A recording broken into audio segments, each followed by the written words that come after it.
আসসালামু আলাইকুম good people.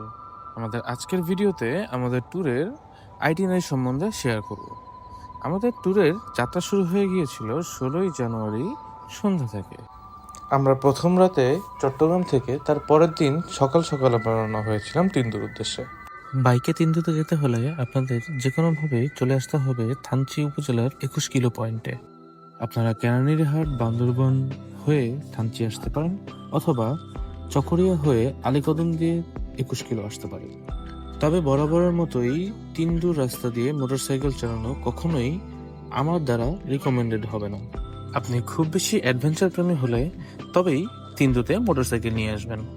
Alikadam থেকে তিনদুর দূরত্ব 28 কিলোমিটার এবং আসতে সময় লাগবে 1.5 থেকে 2 ঘন্টা।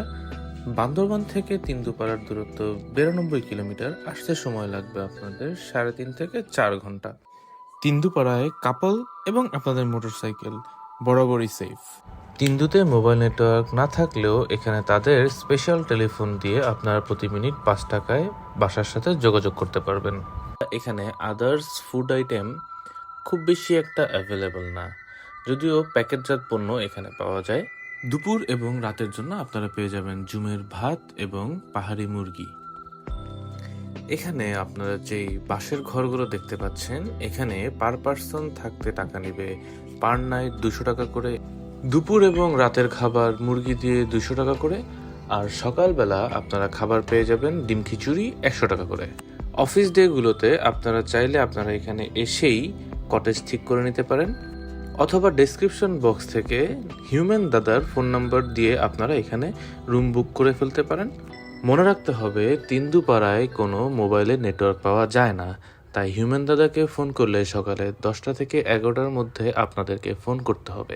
বাকি কাজ হিউম্যান দাদা নিজেই করে ফেলবে। তার নিজস্ব বোট রয়েছে এবং তার একজন গাইডও রয়েছে, আপনি তাকে নিয়ে নাফাখুম ঘুরে আসতে পারেন।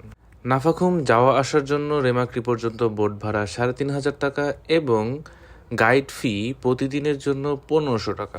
এখানে গাইডের লাঞ্চ ফি আপনাকেই বেয়ার করতে হবে। আপনারা চাইলে নাফাখুম থাকতে পারেন, সেখানে পার নাইট 200 থেকে 250 টাকা থাকা এবং খাওয়া দাওয়া 250 থেকে 300 টাকার মধ্যে পেয়ে যাবেন। তিনদুপাড়ায় আমরা যেখানে থেকেছিলাম সেইটা নদীর পাড়ে হওয়ায় বর্ষাকালে আপনারা এখানে থাকতে পারবেন না, এবং বর্ষাকালে অবশ্যই আপনারা তিনদুপাড়ায় তিনদু রাস্তা দিয়ে কখনোই আসবেন না। বাকি ride safe, enjoy and do subscribe. আসসালামু আলাইকুম।